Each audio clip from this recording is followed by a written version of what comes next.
नमस्कार, मैं हूं दीपाली राणा। आप देख रहे हैं सीएनबीसी आवाज। आपके तमाम सवाल इस शो में हम करेंगे शामिल। फिर जब वो निवेश की बात हो ट्रेडिंग पोजीशंस की, कोई भी सवाल आपके पास है, अपने स्टॉक स्पेसिफिक क्वेरी है, तो आप इस शो में आके अपने सवाल पूछ सकते हैं। कैसे? आप व्हाट्सएप कीजिए, आप सोशल प्लेटफॉर्म्स पर जाइए, अपने सवाल पोस्ट कीजिए। 7045220000 हमारा व्हाट्सएप नंबर है। इसके अलावा आप अपने क्वेश्चंस सीएनबीसी आवाज के हैंडल पर जाकर #आस्क-आवाज लिखकर पोस्ट कर सकते हैं। शो के दौरान भी हम आपकी क्वेरीज पिक करते हैं सोशल प्लेटफॉर्म से, तो सोशल प्लेटफॉर्म पर जरूर अपने सवाल आप पोस्ट करें। आज हमारे साथ है मार्केट एक्सपर्ट पंकज रांदर। उनसे लेंगे राय अगले सेशन के लिए, लेकिन पहले लेकर आते हैं quick recap. Sensex weekly expiry के दिन बाजार में दायरे में कारोबार दिखा। सेंसेक्स निफ्टी की फ्लैट क्लोजिंग हुई। क्या एक्शन रहा पूरे बाजार में, पूरी डिटेल लेते हैं कंचन नौटियाल से। कंचन, बताइए। तो सेंसेक्स की वीकली एक्सपायरी के दिन आज हमें एक चौपी सेशन जो है वो देखने को मिला है। बात कर लीजिए निफ्टी की, सेंसेक्स की, बैंक निफ्टी की, एक फ्लैट क्लोजिंग बाजार जो है दिखाता हुआ बंद हुआ है। हालांकि अगर हम बात करें अर्ली ट्रेड की, तो वहां पे थोड़े से गेन्स देखने को मिले थे, लेकिन आखिरी तक आते आते बाजार में एक कूल ऑफ जो है वो देखने को मिला है। बाकी की अगर अब इस टाइम पे सेक्टर्स की बात करी जाए, देखिए फार्मा में एक अच्छा खासा जो रुझान है वो आज के सत्र में देखा गया है।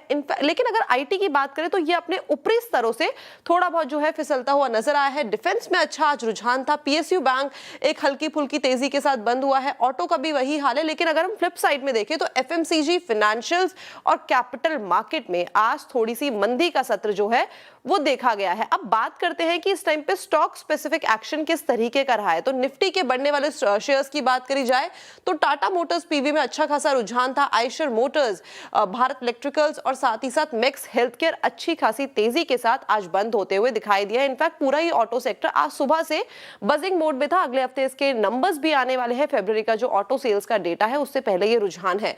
लूजिंग पॉकेट में देखा जाए तो ट्रेंड इटर्नल में एक ब्लॉक डील हुई है, उसके बाद ये हमें मंदी देखने को मिली है। पावर ग्रिड और कोल इंडिया यहां पे गिरावट के साथ बंद होते हुए नजर आए हैं।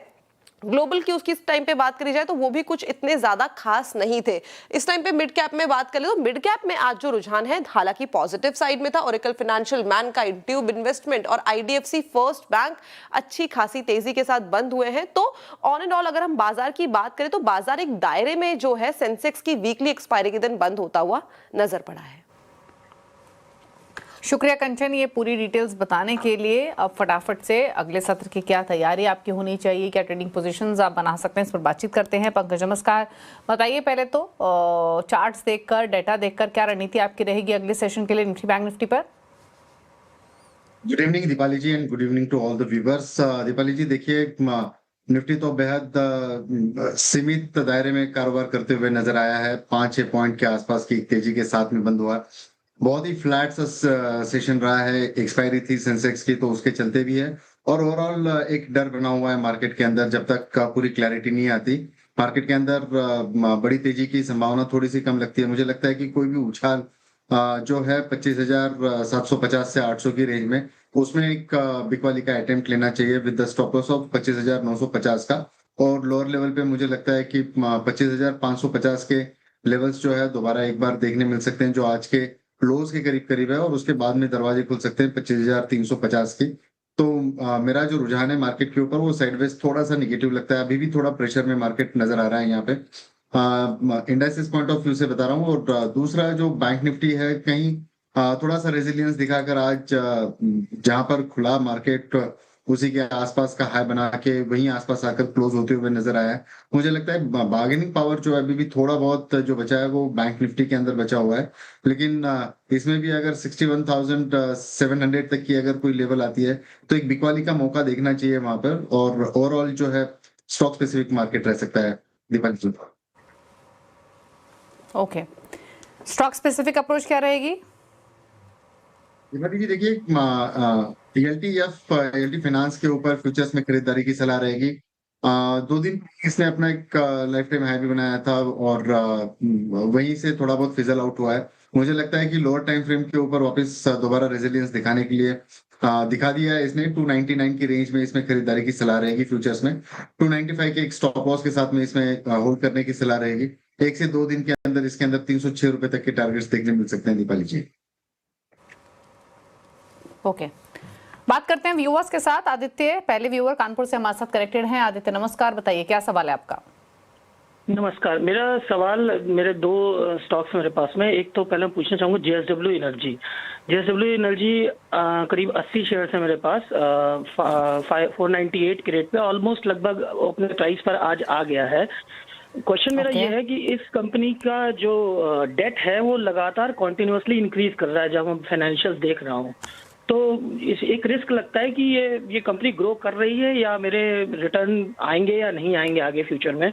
तो मैं क्या अब ये मेंटेन करूं या एग्जिट कर जाऊं, क्योंकि ये मेरे लिए राइट एग्जिट पॉइंट है अगर मुझे एग्जिट करना है तो, क्योंकि मेरा प्राइस पॉइंट वापस आ गया है। दूसरा क्वेश्चन मेरा हिंदुस्तान फूड्स के बारे में। इसके भी मेरे पास 80 शेयर्स हैं, 543 का प्राइस है और अभी ये लो ट्रेड कर रहा है उससे काफी नीचे। तो इसके बारे में क्या आउटलुक रखना चाहिए मुझे, क्योंकि ये काफी टाइम से पड़ा हुआ है और इसका कुछ आगे बढ़ नहीं रहा, इनफैक्ट नीचे ही जा रहा है। बिल्कुल।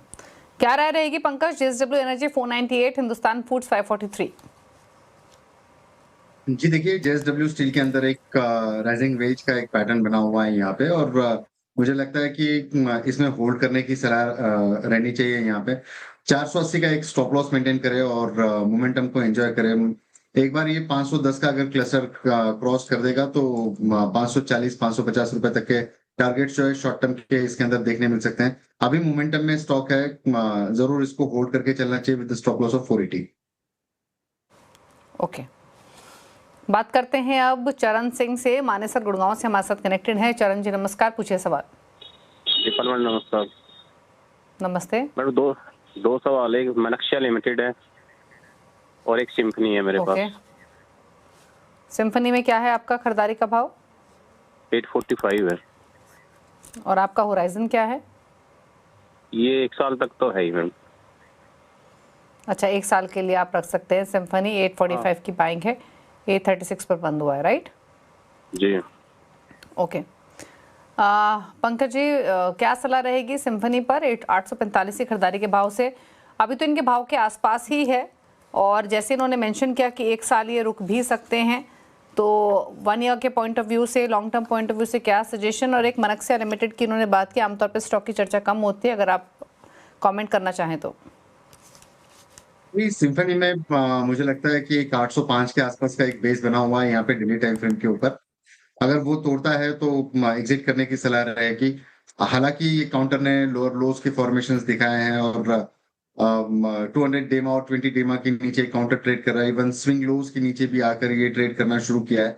ओवरऑल अगर चार्ट देखते हैं तो वीकनेस परसिस्ट होती हुई नजर आ रही है, लेकिन इनका नजरिया थोड़ा लॉन्ग टर्म का है, तो लॉन्ग टर्म के अंदर काउंटर अच्छा खासा रिबाउंड दे सकता है। मुझे लगता है कि 805 का एक डेफिनेटली स्टॉप लॉस इसको मेंटेन करके चलना चाहिए डेली टाइम फ्रेम के ऊपर। अगर क्लोजिंग 805 के नीचे होती है तो एग्जिट करने की सलाह रहेगी। तब तक के लिए होल्ड करके चल सकते हैं। टाइम पीरियड इनके पास में है, 900 रुपए तक के भाव इसके अंदर देखने मिल सकते हैं।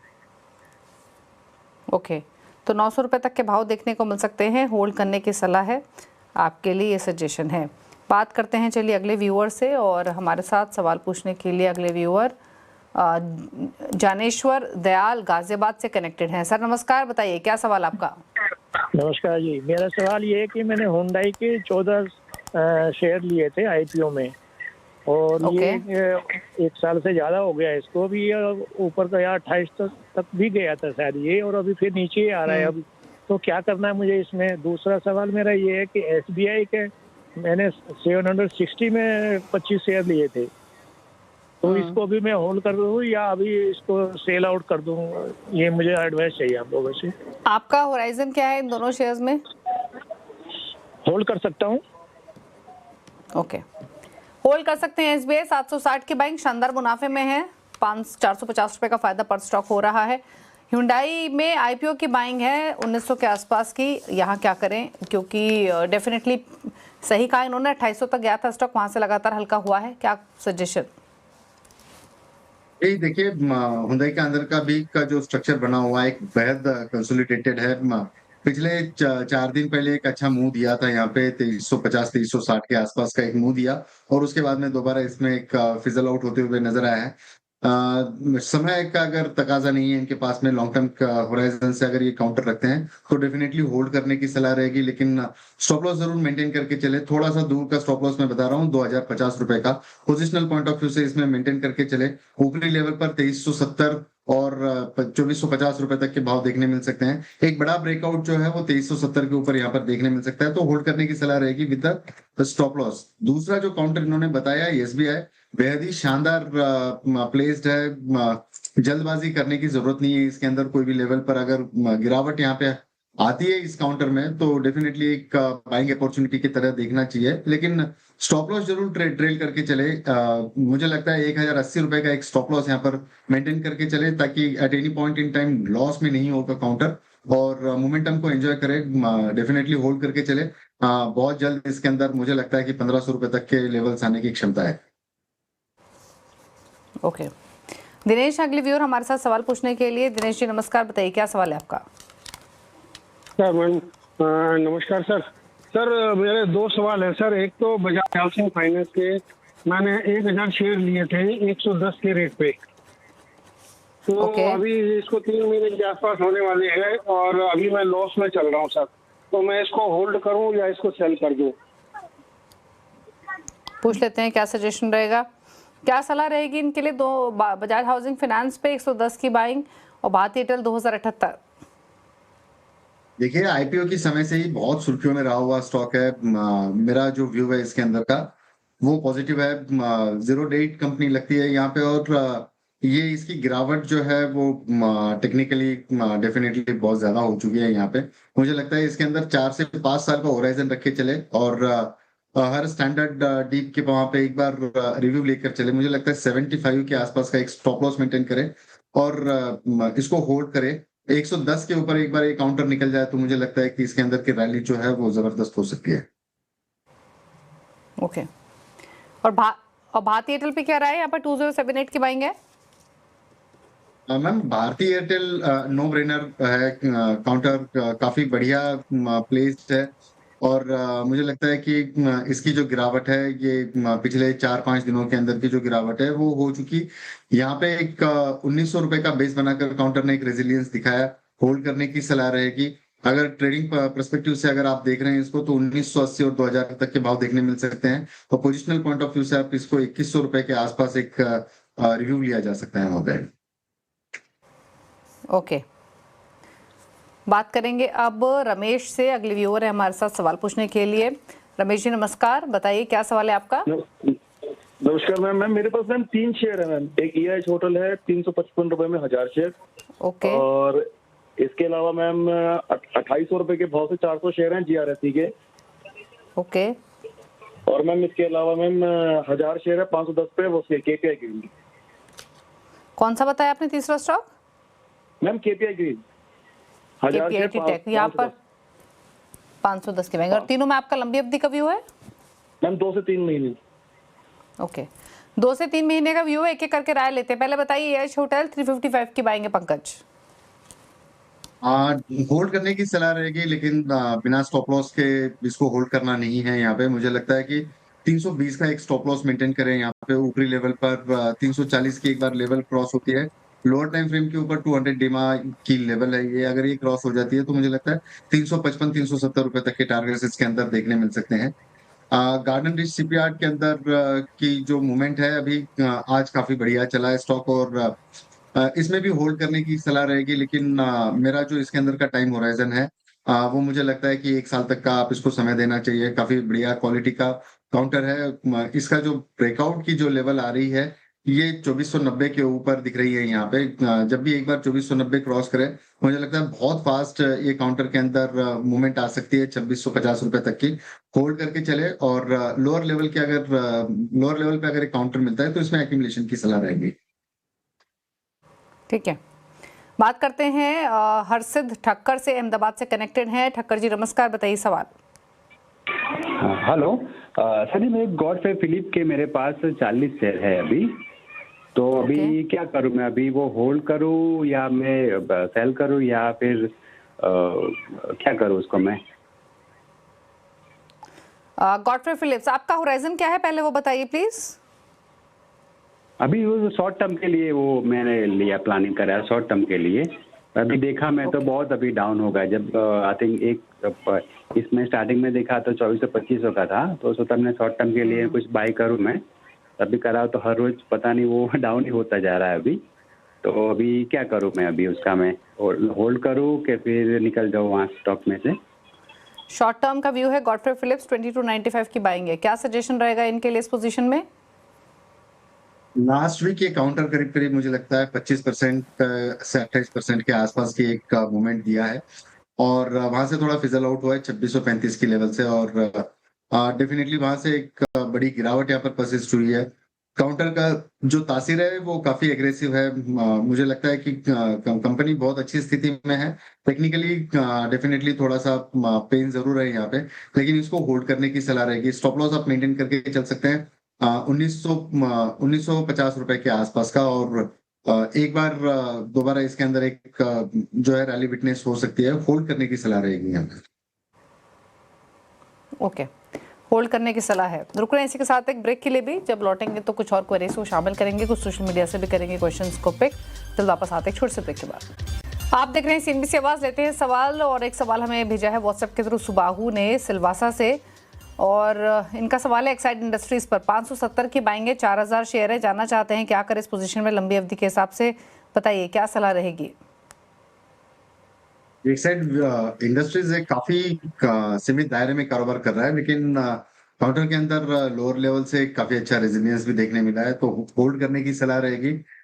बशर्ते एक बार काउंटर 345 अगर क्रॉस करते तो एक छोटा जो टारगेट है 365 रुपए तक का देखने मिल सकता है। होल्ड करने की सलाह रहेगी दीपाली जी। रचना है अगली व्यूअर हमारे साथ सवाल पूछने के लिए मुंबई से। रचना नमस्कार, बताइए क्या सवाल है आपका?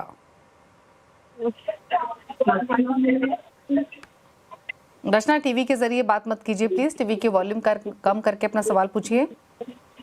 हाँ मैडम, मेरा जीएनएफसी है 110 शेयर है। ओके, और आपका होराइजन क्या है इसमें जीएनएफसी में? जीएनएफसी में 689 का मेरा बाई प्राइस है।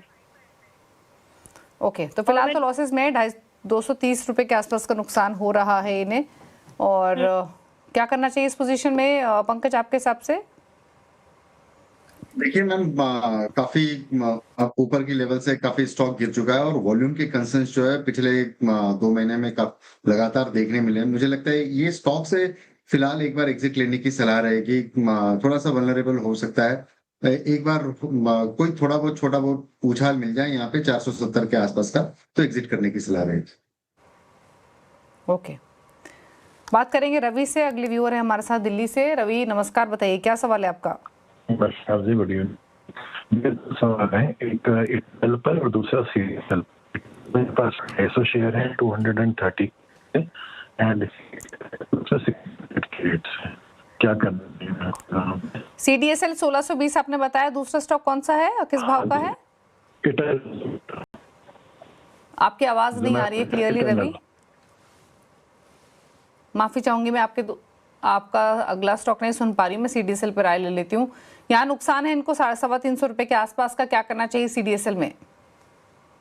सीडीएसएल में होल्ड करने की सलाह रहेगी दीपाली जी। चार्ट स्ट्रक्चर तो अच्छा है, लेकिन ओवरऑल मार्केट के सेंटिमेंट्स के साथ में एक स्टॉक गिर रहा है। कोई भी गिरावट अगर यहाँ से 1220 1230 की लेवल तक अगर दोबारा ये काउंटर मिलता है तो इसमें एक स्टैगर्ड वे से कम क्वांटिटी के अंदर जो है एक्यूमुलेशन की सलाह रहेगी और लॉन्ग टर्म के लिए होल्ड करने की सलाह रहेगी। मुझे लगता है कि इनके भाव जो है आने में थोड़ा समय लगेगा, लेकिन जरूर आ सकता है। ओके, दूसरा स्टॉक इनका इटर्नल है। इटर्नल का एक बार टेक्निकल चेक करके बताइए कैसा है ये स्टॉक? ये फंडामेंटली अभी रिसेंट कुछ न्यूज के चलते जो है ये स्टॉक सुर्खियों में भी आया हुआ था और गिरावट यहाँ पे 310 320 की रेंज में देखने मिली है। मुझे लगता है ये काउंटर थोड़ा सा वल्नरेबल सिचुएशन में आया हुआ है। फिलहाल के लिए इसके अंदर से एग्जिट करने की सलाह रहेगी। अगर आपके पास में अगर ट्रेडिंग का अगर नजरिया नहीं है और लॉन्ग टर्म का नजरिया है, मुझे लगता है 225 230 के आसपास थोड़ा बहुत एक्यूमुलेट कर सकते हैं यहाँ पे और लॉन्ग टर्म के लिए काउंटर को होल्ड किया जा सकता है। ओके, लॉन्ग टर्म के लिए होल्ड करने की सलाह है। ये रहा आपके लिए इटर्नल पर। बात करेंगे एक और सवाल की। अशोक ने एक सवाल भेजा है IEX पर, ग्वालियर से सवाल आया है और 157 रुपए की बाइंग है इनकी, 300 शेयर्स है, क्या करें इस पोजीशन में? हम IEX के अंदर गिरावट बहुत शानदार देखने मिली है यहाँ पे और जिस हिसाब से एक लोअर लेवल से एक रेजिलियंस दिखाया हुआ है, कोई भी एक राइज मिलता है इस काउंटर के अंदर 130 135 के आसपास में, तो इसमें भी एग्जिट करने की सलाह रहेगी। लॉन्ग टर्म के अंदर ये काउंटर बहुत अच्छा परफॉर्म करेगा, इसके ऊपर थोड़ा विश्वास कम हुआ है। ओके, एक सवाल और लेते हैं जॉयदीप का, और सवाल इन्होंने कोलकाता से भेजा है। एक स्टॉक है इनके पास एनसीसी, 234 रुपए की इनकी बाइंग है, 1166 शेयर्स है, लंबी अवधि का व्यू है, क्या सलाह रहेगी? जी, एनसीसी के अंदर अगर नजरिया लंबा है तो होल्ड करके चल सकते हैं। अगर कोई डिप आता है 135 140 की रेंज में, तो स्टैगर्ड वे से एक्यूमुलेट करके चल सकते हैं। बशर्ते 2-3 साल का टाइम होराइजन रखिए, डेफिनेटली रेट्स अच्छे मिल सकते हैं इसमें। ओके, चलिए सवाल तो इतने लेंगे। शुक्रिया आपका पंकज। कोई क्लोजिंग कमेंट? जी, जो भी राय मैंने अपनी दी हुई है वो मेरी निजी राय। अगर मेरी राय से कोई प्रभावित होकर काम कर रहा है तो अपने वित्तीय सलाहकार से जरूर जानकारी लेकर काम करे। मेरी कोई पर्सनल पोजीशन नहीं है, लेकिन डेफिनेटली निफ्टी बैंक निफ्टी में हमारी पोजीशंस हो सकती है। ओके, शुक्रिया आपका शो में आने के लिए। इसी के साथ एक ब्रेक के उस पर भी खबरें जारी है CNBC आवाज पर। फिलहाल इस शो में इतना ही। नमस्कार।